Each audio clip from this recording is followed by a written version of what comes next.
السلام علیکم۔ ایک اور بھیانک اور پراسرار کہانی کے ساتھ میرے پیارے ساتھیوں حاضر ہیں۔ کہانی سنیے اور شیئر کیجیے اور ہمارے چینل سیدہ سینٹر کو سبسکرائب کر کے بیل آئیکن کو دبائیے اور ہمارے چینل کے ساتھ جڑ جائیے۔ میں پیشے سے ایک ڈرائیور ہوں۔ ایک دن ایسا ہوا کہ اندھیری رات تھی اور میں راستہ بھول گیا۔ ساری رات میں ادھر ادھر چکر لگاتا رہا لیکن میری سمجھ میں وہ جگہ نہیں آ رہی تھی کہ میں اس وقت کہاں ہوں اور مجھے کہاں جانا ہے۔ میں ویگن پہاڑوں کے نیچے کھڑی کر کے سوچوں میں گم تھا کہ ایک مہجبی دل نشیں چمکتا چہرہ لیے میرے قریب آئی اور مجھے غور سے دیکھنے لگی۔ میں بھی اس کو سر سے لے کر پاؤں تک بڑے غور سے دیکھنے لگا کہ اندھیری رات ہونے کے باوجود میں اسے اچانک اپنے سامنے دیکھ کر پریشان ہو گیا۔ اتنی رات کو ان پہاڑوں اور ریگستانی علاقے میں اکیلی لڑکی کا کیا کام؟ مجھے خوف محسوس ہو رہا تھا، کہیں یہ مہجبی کوئی جن بھوت تو نہیں۔ اس نے مسکراتے ہوئے میرا نام پوچھا۔ میں نے اپنا نام بتاتے ہوئے ان کا نام بھی پوچھ لیا۔ تم اندھیری رات میں ان پہاڑوں میں کیا کر رہی ہو؟ کیا تم لاوارث ہو؟ میں نے سوال کی بوچھار کر دی۔ میرا نام ناز ہے، لیکن سب سوال کا جواب اس وقت میرے پاس نہیں ہے۔ کبھی موقع ملا تو ضرور تفصیل سے بتاؤں گی، لیکن تم اندھیری رات ویگن لیے یہاں کیا کر رہے ہو؟ کیا تمہیں بھی میری طرح رات کو سیر و تفریح کرنے کا شوق ہے؟ میں نے ڈرتے ہوئے جواب دیا، نہیں، میں ایک مزدور ہوں اور مزدوری کر کے اپنا پیٹ پالتا ہوں، ڈرائیور ہوں۔ میں سواری چھوڑ کر واپس جا رہا تھا کہ راستہ بھول گیا۔ میں ڈر رہا تھا کیونکہ میں اب تک اس پر شک کر رہا تھا کہ وہ انسان نہیں ہے۔ بھلا ان پہاڑوں پر انجان راستوں پر اکیلی تنہا لڑکی اور رات کے اس سناٹے میں؟ یقین نہیں آ رہا تھا۔ شاید وہ میری بات سمجھ گئی اور مسکراتے ہوئے کہنے لگی، ارے آپ کا بھٹکنا تو بہانہ بن گیا ہم سے ملاقات کا۔ ہمارے سامنے آپ کیا آئے، ہم تو اپنا دل ہار بیٹھے۔ آپ ایک خوبصورت نوجوان ہیں، آپ سے دوبارہ ملنے کو دل کرتا ہے، لیکن مجھ سے ڈرو مت، کیونکہ میں تمہاری آنکھوں میں اپنے لیے ڈر واضح طور پر محسوس کر رہی ہوں۔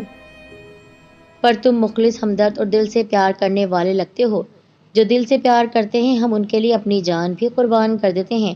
کبھی آزما لینا، یہ راستہ تمہیں تمہاری منزل کی طرف لے جائے گا۔ میں ویگن میں بیٹھنے لگا تو اس مہجبی دل نشیں چاند صورت نے دوڑ کر میری سائٹ کے پاس آ کر مسکراتے ہوئے بتایا، آہ کیا خوبصورت مسکراہٹ تھی، کیا خوبصورت آنکھیں تھیں۔ میں واقعی اپنا دل ہار بیٹھا تھا، لیکن مجھ سے پہلے اس نے کہا، تم سے دل لگایا ہے صاحب، گاؤں جا کر ہمیں بھول نہ جانا۔ میں نے مسکراتے ہوئے جواب دیا، ہم وفادار لوگ ہیں، بے وفا نہیں۔ پھر میں اپنی منزل کی طرف روانہ ہو گیا۔ گاؤں پہنچ کر ہم عمر دوستوں کو بتایا۔ میرے دوست فیاض نے بتایا، اندھیری راتوں میں پہاڑوں میں لڑکی نہیں ہو سکتی، وہ یقیناً چڑیل ہوگی یا کوئی جن زادی۔ یار اپنا خیال رکھنا، ورنہ وہ تمہیں نقصان پہنچائے گی۔ جن زادیاں کئی روپ دھار لیتی ہیں، آدمی انہیں پہچان بھی نہیں سکتا، کیونکہ نوجوان لڑکے خوبصورت لڑکی کو دیکھ کر محبت کر لیتے ہیں، دل ہار بیٹھتے ہیں۔ ان کی حسین آنکھوں پر، ان کی مسکراہٹ پر، ان کے لمبے گھنے سیاہ بالوں پر اور ان کے لہراتے جسم کی خوشبو پر فدا ہو جاتے ہیں۔ نہ جانے کتنے نوجوان بہک جاتے ہیں اور وہ ان سے اپنا کام نکال کر ان کی جان لے لیتی ہیں۔ فیاض خان، ویگن چلا چلا کر کچھ تجربہ ضرور ہوا ہے، وہ میرا کچھ نہیں بگاڑ سکتی۔ میرا دوست ہنستے ہوئے جواب دینے لگا، وہ تیرا کچھ نہیں بگاڑ سکتی؟ پر وہ کیسے؟ کیا تو کوئی جن ہے؟ میں نے ماتھے پر اپنا ہاتھ مارتے ہوئے کہا، میں جن تو نہیں، انسان ہوں، لیکن اللہ تعالیٰ نے مجھے عقل بھی دی ہے۔ میں پڑھا لکھا نوجوان ہوں۔ سورہ یاسین کا تعویذ ہر وقت میرے گلے میں موجود رہتا ہے۔ دوسرا، مجھ پر میرے پیر و مرشد کا سایہ ہے۔ جہاں مصیبت میں پھنس جاتا ہوں، مرشد کو یاد کرنے سے میری ہر مشکل حل ہو جاتی ہے۔ ہم باتیں کر رہے تھے کہ میرا دوست پروانہ آ گیا۔ یار پروانے، اچھا ہوا تم آ گئے ہو، تم سے ایک ضروری مشورہ کرنا ہے۔ ہاں کیوں نہیں، ہم حاضر ہیں۔ پھر میں نے ساری بات اس کے گوش گزار کر دی، یعنی اس کو سنا دی، تو وہ سوچوں کے گہرے سمندر میں ڈوب گیا۔ میں نے بتایا، واہ یار، ابھی سے تم نیند کی وادیوں میں کھو گئے۔ ارے جاگو بھائی، مجھے کوئی صحیح مشورہ دو تاکہ میں اس جن زادی سے چھٹکارا حاصل کر سکوں۔ میرے دوست نے پہاڑوں کی طرف دیکھتے ہوئے کہا، فیاض خان، اکرام شیر جوان ہے اور بزدل نہیں کہ ڈر کر بھاگے گا۔ موت کا ایک دن متعین ہے، وہ ضرور آنی ہے۔ میں نے ویگن کی طرف دیکھتے ہوئے جواب دیا۔ میں نے کہا، مہربانی ہے میری ویگن کی، کبھی خراب نہیں ہوتی ہے، لیکن اس پہاڑ پر جا کر خراب ہو جاتی ہے۔ یار میں اس پہاڑ پر ضرور جاؤں گا، ورنہ وہ کہے گی مرد لوگ بے وفا ہوتے ہیں۔ میرا دوست کھانستے ہوئے بولا، اکرام ڈرو مت، میں بھی تمہارے ساتھ چلوں گا۔ فیاض بولا، پروانہ ٹھیک کہہ رہا ہے، ایک سے بھلے دو۔ ٹھیک ہے، جب پہاڑوں کی طرف جاؤں گا تو بھائی تجھے ضرور ساتھ میں لے کر جاؤں گا۔ ابھی تو مجھے اڈے کی طرف جانا ہے، روزی بھی کرنی ہے اور ویگن مالک کو بھی کما کر دینا ہے۔ ٹھیک ہے، تو جا کر اپنا دھندا کر، ہم بھی اپنے کام پر جاتے ہیں۔ وہ دونوں اپنے کام کی طرف چلے گئے اور میں گاڑی لے کر اڈے پر پہنچ گیا۔ مجھے دیکھتے ہی ڈرائیوروں نے گھیر لیا۔ میں نے ہنستے ہوئے کہا، خیر تو ہے، آج تم لوگوں نے مجھے گھیر لیا ہے؟ ڈرائیور ایک زبان ہو کر بولے، تمہاری شیرنی کی تعریف سنی ہے اس لیے دوڑتے چلے آئے۔ میں نے ہکلاتے ہوئے کہا، کیا مطلب؟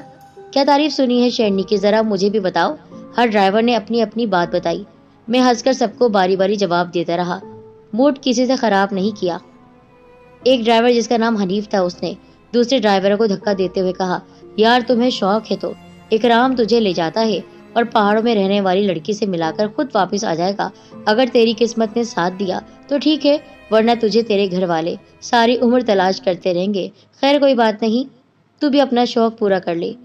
ایک جوشیلا ڈرائیور جھنڈ میں سے نکلتا ہوا آگے آیا اور اپنی سانس بحال کرتے ہوئے کہنے لگا، آپ سب لوگوں سے مجھے زیادہ جلدی ہے جن بھوت چڑیل اور پریاں دیکھنے کی۔ میں بچپن سے ان کے بارے میں سنتا آ رہا ہوں۔ ایک بوڑھا ڈرائیور بولا، مجھے لگتا ہے اس اسٹاپ پر نئے آئے ہو۔ تمہارا نام کیا ہے؟ ڈرائیور نے اپنا نام بتاتے ہوئے کہا، میرا نام عمر ہے۔ ٹھیک ہے، جنات کو بھی پیار کی ضرورت ہوتی ہے، جو انہیں پیارا لگتا ہے جلدی سے اسے اپنے قابو میں کر لیتے ہیں۔ ارے وہ سب کو مار دیتی ہے، کوئی نہیں بچتا ہے۔ وہاں جانے کی بیوقوفی مت کرنا۔ ارے بھائی، ہم ڈرائیور لوگ ہیں، سواریاں ملتی رہتی ہیں، اس پہاڑ پر کبھی نہ کبھی تو پہنچنا ہے۔ اور پھر اللہ تعالیٰ ہے نا ہماری مدد کے لیے۔ اللہ کے نیک بندے ہمیشہ اس کی مدد سے ہمارے پاس آتے ہیں، ہماری مدد کرتے ہیں۔ مجھے اس بات کا یقین ہے کہ میرے بابا مجھے بچا لیں گے۔ میں نے کہا، خیر، بڑے ڈرائیور نے کہا، سچ کہا، وہی بچائیں گے، ورنہ تمہارا تو برا حشر کر دے گی وہ، عجیب سے پراسرار انداز میں کہا بوڑھے نے۔ میں اس کی طرف دیکھتا رہا اور اپنے گھر آ گیا۔ خیر دوسرے دن مجھے مزدوری پر پھر سے نکلنا تھا اور یہ میری مجبوری تھی کہ مجھے انہی پہاڑوں کے پاس ہی آنا تھا۔ میں سوچ رہا تھا، مجھے ناز مل گئی تو کیا ہوگا؟ اللہ کا نام لیا۔ مجھے یقین تھا میرے بابا مجھے اس مشکل سے بچا لیں گے۔ خیر رات کا پہر تھا اور میں پھر سے ایک بار بھٹک گیا۔ ان پہاڑوں پر جانا چاہتا تھا، لیکن دل میں پھر بھی ہلکا سا ڈر تھا کہ کہیں سچ میں وہ کوئی جنزادی تو نہیں۔ اس جگہ پہنچا جہاں پر پہلے بھی میں موجود تھا۔ ناز میرے سامنے کھڑی تھی۔ اس وقت تو بہت ہی خوبصورت نظر آ رہی تھی۔ وہ میری گاڑی کے پاس آئی۔ صاحب، تم تو وعدے کے بہت ہی پکے نکلے، یہاں پر پہنچ گئے مجھ سے ملنے۔ میں اس کو دیکھتے ہوئے کہنے لگا، ہاں تو تم سے کہا تھا نا کہ مرد بے وفا نہیں ہوتے، کیا میں تمہاری گاڑی میں بیٹھ جاؤں؟ پہلے تو میں ڈر رہا تھا، لیکن پھر وہی کہ اللہ پاک کی ذات پر یقین تھا کہ یہ میرا کچھ بھی نہیں بگاڑ سکتی ہے۔ میں نے کہا، ٹھیک ہے بیٹھ جاؤ، اس وقت ویسے بھی کوئی سواری نہیں ہے اور مجھے یہ بات سمجھ میں نہیں آ رہی کہ اس راستے سے مجھے گزرنا تو نہیں تھا، لیکن میں یہاں پر پھر سے کیوں آ گیا؟ اور یہ ٹھیک وہی وقت ہے جب میں پہلے تم سے ملا تھا۔ یہاں پر تو آنا ہی تھا میرے ہوتے ہوئے، تم اس سے بچ کر کیسے جا سکتے تھے؟ اس نے عجیب سی نظروں سے مجھے دیکھا۔ وہ گاڑی میں آ چکی تھی۔ میں اس کے پورے سراپے کو دیکھ رہا تھا۔ سچ میں وہ قدرت کا حسین شاہکار تھی۔ ایسی خوبصورت حسین لڑکی میں نے آج تک نہیں دیکھی تھی۔ میرا دل بہک رہا تھا، میرا دل چاہ رہا تھا اسے اپنی باہوں میں بھر لوں اور اس کے ساتھ منمانی کروں۔ شاید وہ بھی یہی چاہتی تھی۔ وہ دھیرے دھیرے میرے پاس آنے لگی۔ میں نے کہا، اس وقت نہیں، گاڑی چل رہی ہے اور اگر میں بہک گیا تو گاڑی گہری کھائی میں گر جائے گی۔ وہ زور زور سے ہنستے ہوئے کہنے لگی، ارے ہمیں ان پہاڑوں کا ڈر نہیں ہے، ہم تو یہاں کے پرانے رہنے والے ہیں، تم بے فکر رہو میرے ہوتے ہوئے، تمہیں کچھ نہیں ہو سکتا ہے۔ وہ میرے پاس آ رہی تھی، آتی جا رہی تھی۔ ایک دم وہ جھٹکے سے پیچھے ہٹی۔ کیا ہوا؟ میں نے اس سے پوچھا۔ میں گاڑی روک چکا تھا۔ کیا ہوا؟ تم میرے پاس آ کر یوں پیچھے کیسے ہٹ گئی؟ وہ کچھ نہیں، اس نے میرے گلے میں لٹکے تعویذ کی طرف دیکھتے ہوئے کہا۔ میں سمجھ گیا تھا کہ یہ ڈر رہی ہے، لیکن مجھے اب بھی یقین دلانا تھا خود کو اور اپنے دوستوں کے سامنے یہ شیخی بگاڑنی تھی کہ میں اس جنزادی سے مل کر آیا ہوں جو جنزادی نہیں انسان ہے، اور یقیناً پہاڑوں کے پیچھے کہیں رہتی ہوگی اور اس کو پتا ہوگا کہ رات کے اندھیرے میں کس راستے پر جانا ہے، اور اس کو سیر و تفریح کا شوق ہے، اس لیے رات میں ہی گھومتی ہے۔ مجھے اپنے دوستوں کے سامنے اپنی بہادری کے قصے سنانے تھے، اس لیے میں نے اس سے کہا کیا ہوا؟ تم میرے پاس آتے ہوئے ڈر کیوں رہی ہو؟ کیا اس تعویذ سے ڈر رہی ہو؟ یہ تعویذ ہے؟ اچھا، اس میں کیا لکھا ہوا ہے؟ اس میں اللہ پاک کا نام ہے، جس کی وجہ سے میں بہت ساری آفات سے بچ جاتا ہوں، یہ میرا یقین ہے۔ اچھا ایک کام کرو، میں یہاں پر موجود ہوں، تمہیں کسی سے ڈرنے کی ضرورت نہیں ہے، میرے ہوتے ہوئے تمہارا کوئی کچھ نہیں بگاڑ سکتا ہے، کوئی کچھ نہیں، اس لیے اس کو اپنے گلے سے اتار دو اور جو میں کہتی ہوں وہی کرو۔ میں اس کی باتوں میں آ سکتا تھا، لیکن ایک دم مجھے خیال آیا، اگر یہ انسان ہے تو یہ تعویذ سے کیوں ڈر رہی ہے؟ اور اگر یہ انسان ہے اور مسلمان ہے تو اس کو پتا ہوگا کہ اللہ تعالیٰ سے بڑی کوئی ذات نہیں ہے۔ انسان چاہے گاؤں کا ہو، چاہے جاہل ہو، چاہے پڑھا لکھا نہ ہو، لیکن اس کو اس بات کا یقین ہوتا ہے کہ اللہ کی ذات ہے جو سب سے بڑی ہے۔ میں نے اس سے کہا، اس تعویذ سے مت ڈرو، اللہ تعالیٰ کی ذات سب سے بڑی ہے اور وہی بچانے والی ہے، اس کے ہوتے ہوئے تمہیں اور مجھے کسی بات کا خطرہ نہیں ہوگا۔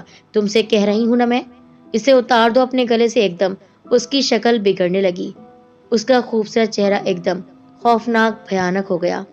میں ایک دم پیچھے ہٹا۔ کون ہو تم؟ یہ تمہارے چہرے کو کیا ہوا؟ وہ حسین لڑکی کہاں چلی گئی؟ میں وہی ہوں جس کا تمہیں یقین نہیں تھا۔ کیا کہتے ہیں تمہارے دوست کہ ان پہاڑوں پر ایک خبیث جنزادی رہتی ہے؟ ہاں، میں وہی ہوں جو کسی کو نہیں چھوڑتی ہے۔ اور تم یہ کیا کہہ رہے ہو؟ اس تعویذ کے ہوتے ہوئے تمہاری مدد کوئی اور کرے گا؟ میں ہوں نا تمہارے لیے۔ تم سمجھ رہے تھے میں انسان ہوں، اور انسان کے ساتھ تم اس رات کے اندھیرے میں موجود ہو۔ ارے خود عقل کے گھوڑے دوڑاؤ، اگر میں انسان ہوتی تو رات کو یہاں بھیانک پہاڑوں پر کیوں گھوم رہی ہوتی؟ یہاں پر جو بھی آتا ہے وہ بچ کر نہیں جاتا، تو اس رات تم نے مجھے کیوں چھوڑ دیا تھا؟ تمہارے اسی تعویذ کی وجہ سے میں چاہتی تھی یہ تعویذ تمہارے گلے سے ہٹ جائے، لیکن اب تمہیں اس کو ہٹانا ہوگا، ورنہ یقین جانو میں اس طرح تمہارا خاتمہ کروں گی کہ تمہارے دوست جو تمہاری بہادری کے قصے سننا چاہتے ہیں وہ سب تمہاری لاش کو دیکھ کر ہنس رہے ہوں گے کہ بہت زیادہ بہادر بنتا تھا نا، مار دیا اس کو پہاڑوں کی جنزادی نے۔ میں نے کہا، تم کچھ نہیں بگاڑ سکتی ہو، میرے بابا ہے نا، وہ تمہارا تیا پاچا کر دیں گے، لیکن اب تمہیں اس کو ہٹانا ہوگا، ورنہ یقین جانو میں اس طرح تمہارا خاتمہ کروں گی کہ تمہارے دوست جو تمہاری بہادری کے قصے سننا چاہتے ہیں وہ سب تمہاری لاش کو دیکھ کر ہنس رہے ہوں گے کہ بہت زیادہ بہادر بنتا تھا نا، مار دیا اس کو پہاڑوں کی جنزادی نے۔ میں نے کہا، تم کچھ نہیں بگاڑ سکتی ہو، میرے بابا ہے نا، وہ تمہارا تیا پاچا کر دیں گے۔ میں نے آہستہ سے دروازہ کھولا، اس کو اس بات کی خبر نہ ہوئی اور میں باہر آ گیا۔ میں نے دوڑ لگا دی، کچھ فاصلہ طے کیا تھا تو وہ میرے آگے آ کر رک گئی۔ میں ڈر کر نیچے گرا۔ یہ میری ماں اور میرے بابا کی مہربانی تھی کہ انہوں نے میرے گلے میں اللہ تعالیٰ کے نام کا لاکٹ ڈالا ہوا تھا، جس کی وجہ سے وہ میرے قریب نہیں آ پا رہی تھی۔ اس نے کہا، کہہ رہی ہوں نا کہ اسے اتار دے ورنہ تو نہیں بچ سکے گا۔ نہیں، میں اسے نہیں اتاروں گا۔ دیکھ، میں پیار سے بات کر رہی ہوں، دیکھ اس تعویذ کو اپنے گلے سے اتار دے، میں تجھے اتنا مالا مال کر دوں گی کہ تو نوکر نہیں مالک بن جائے گا، اور میں تجھے اتنا پیار دوں گی جو تجھے کسی نے نہیں دیا ہوگا، تیری ہر خواہش کو پورا کروں گی۔ دیکھ میں کتنی خوبصورت ہوں، کتنی حسین ہوں۔ ایک دم سے اس کا چہرہ پھر سے خوبصورت ہو گیا، وہی حسین دوشیزہ جس کے حسن پر میں دیوانہ ہو گیا تھا، اور ایک بار پھر ان پہاڑوں پر چلا آیا تھا۔ مجھے کیا پتا تھا کہ وہ سچ میں انسان نہیں ہے، میرے دوست صحیح کہہ رہے تھے، لیکن مجھے یقین نہیں آ رہا تھا، پر اب مجھے یقین آ گیا۔ وہ میرے قریب آنے لگی۔ دیکھو، میں تم سے پیار کرتی ہوں، پہلے نظر میں تم پر اپنا دل ہار بیٹھی، تم میرے لیے یہاں آئے ہو، میں تمہیں سب کچھ دوں گی، سب کچھ۔ تم سوچ بھی نہیں سکتے ہو، اتنے امیر ہو جاؤ گے کہ تمہارے آگے نوکروں کی فوج ہوگی، کبھی بھی مزدور نہیں رہو گے۔ بس میری خواہش پوری کر دو، آؤ میرے پاس آؤ۔ لیکن اسی وقت میرے بابا میرے ذہن میں آئے، ایسا کوئی کام نہیں کرنا، ایسا کوئی کام نہیں کرنا، یہ تعویذ اپنے گلے سے ہرگز نہیں ہٹانا، یہ تمہیں مارنا چاہتی ہے، اس طرح کتنے لوگوں کو اس نے مارا ہے، نہیں ہٹانا۔ میں اسی وقت آیت الکرسی پڑھنا شروع ہو گیا، کیونکہ میرے بابا نے مجھے سخت تاکید کی تھی، آیت الکرسی پڑھو، زور زور سے پڑھو۔ میں نے آیت الکرسی کا ورد کرنا شروع کر دیا۔ اس نے کہا، جا جا، تجھے معاف کر دیا۔ وہ لرز رہی تھی، کپ کپا رہی تھی، اور میرے سامنے اس کے جسم پر آگ لگ رہی تھی۔ جا، تو چلا جا یہاں سے، ورنہ تو سوچ نہیں سکتا ہے، میں اکیلی نہیں ہوں، یہاں میری پوری قوم ہے،